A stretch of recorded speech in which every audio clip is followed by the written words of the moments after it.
Hi guys, welcome back. Today we have another tutorial video, and something that's been requested quite a lot is lock disassembly and reassembly. Now today's video will not be a proper video on lock disassembling and reassembling. I will do proper videos in the future, but today I'm going to be teaching you how to rekey a Yale nightlatch cylinder. Now, rekeying is more common in the US and the UK, I feel, and I don't know why that is. Probably because in the UK our locks tend to get very weathered and usually become useless after a few years. But today I'm going to be showing you how to rekey a Yale nightlatch cylinder, and this is useful when maybe you have moved into a new house and you're not confident that the seller has given you, or the previous owner has given you all the keys, and or maybe you want to pin up a lock so that it works with an existing key. Here we just have a key that doesn't go to any lock in particular. I just collect old Yale keys so that I can rekey locks. And I just have a wee pot here, just old keys, all sorts of old keys, and I actually gave away a really good ring of keys to Pete Restel.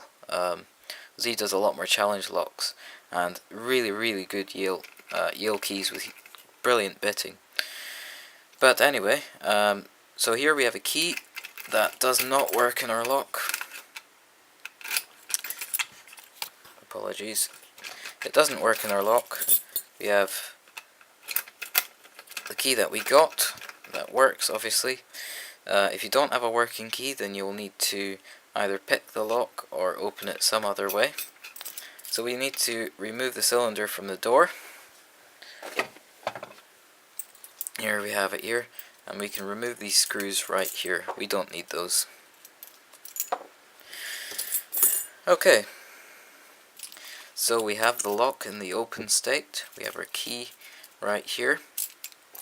What we're going to do is, we have this tailpiece at the back. Now we want to remove that, and the way we do that is, there's a little clip right here, and it's just a metal clip that can be bent off there. So what we do is we can take a flat screwdriver, or if you have the Huck disassembly kit, you get this hook. And what you do is you just pull the clip off there. Can be a little bit awkward to do sometimes, but you just pull it off there. It should come off fairly easily. It's just popped off there. As you can see, we've got our clip off there. Now the tailpiece will just come off. Right, now we have to be very careful, because if the lock is open, or if we put the key into the lock, and if we were to pull the key out at this time, what would happen is we'd pull the whole core out, and the top pins and springs would pop down into the chambers. So what we're going to do is we put our key in, we're going to turn it a little bit. We want to make sure that we don't turn it 90 degrees, so that we have that groove lining up vertical. We just want to turn it a little bit. We're going to put our plug follower on here, and our plug follower is just a round piece of a tubing.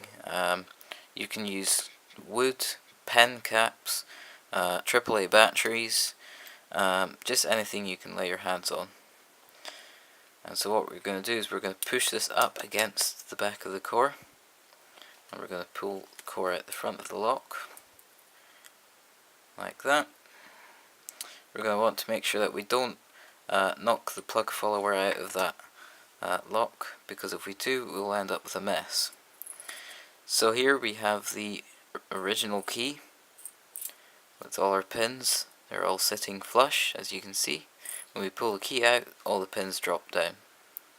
So we're going to want the same thing to happen when we change our key. So what we're going to do is we're going to dump out those pins. We don't need that key anymore. We've got our new key, which we're going to stick into the lock. And now we're going to want to get some pins, and pins can be found in old locks. If you strip down old locks, you can find pins. If you ask your local locksmith nicely, he might give you some pins, or scrap pins that he saved from old locks. Or if you go onto eBay, I think there's a seller who actually sells 60 pins for £10 if you're in the UK, and the money goes to charity. So I actually got these pins from a combination of old locks, and actually Randy Perkins sent me a little jiffy bag, or not a jiffy bag, a Ziploc bag full of pins, which was very kind, and it's really been a huge help, very useful. So anyway, what we're going to do is we're going to try out the pins. We're going to pop them into the first hole. As you can see here, that is a perfect pin because it sits flush. Now if the pin were to sit below the shear line, like that, below the top of the cylinder, that wouldn't work. And neither would a pin that was too long. Give you a demonstration of that. There is a pin that's too long, it's sticking up. That's not going to work either.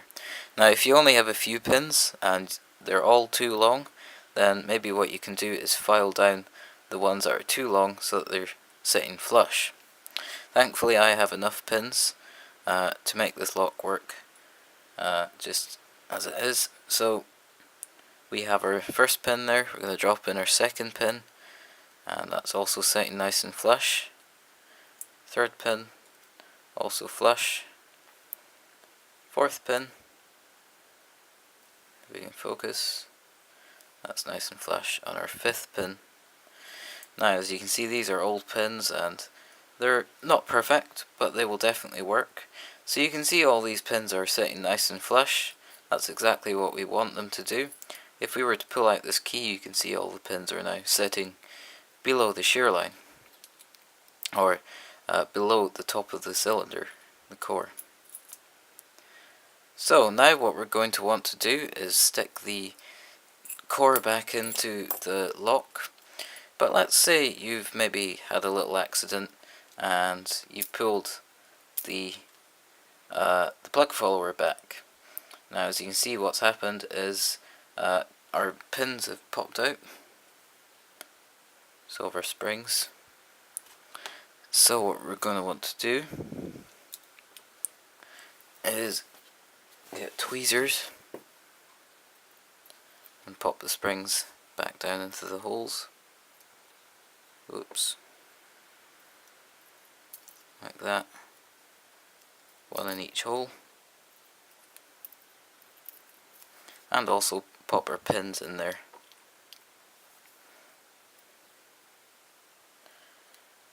And I'm going to push the plug follower back while I do this, like that. But otherwise we don't need to tamper with the top pins, they're usually fine. It's worth noting that when you do put your pins in, that you put them in, you can see at one side of the pin is pointy, like that, and the other side is just flat. You want to put them with the pointy end facing downwards. Okay, so now we get to reassemble the lock. We just again push the core against the plug follower, making sure there's constant contact at all times. And as you can see, put the core back into the lock. Now we want to be careful that we don't pull the key out, because if we do that, our core is going to come out, and so are our pins and our springs. So we're going to want to put our finger over the core there and pull out our key. Now we can see at this stage that our original key no longer works. So now we're going to want to put our tailpiece back on. It just sits in place. Then we're going to put our clip back on. And your clip may need reshaped to fit.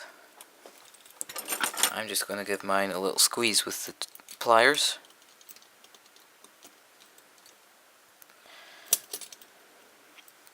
Not too bad.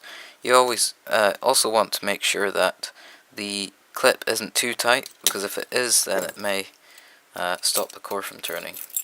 So now we've got our new key, all working nice and smooth, just like new. But our original key no longer works. So, we have successfully repinned and rekeyed a Yale nightlatch cylinder. We can now go ahead and reinstall this into the door. And in my case, that's very easy to do. Just pop this back in here. As you can see, we have our new lock in the door, or our old lock rather, with our new pins, and our new key. So there we have it. We have successfully rekeyed a Yale nightlatch cylinder. I hope this helps somebody, and I hope you found this video useful. If you did, then be sure to check out my other tutorials and beginner guides. I want to say thank you very much for watching this video, and if you haven't already seen the rest of my channel, please do have a look around. And yeah, thanks for watching, and as always, I'll see you in my next video.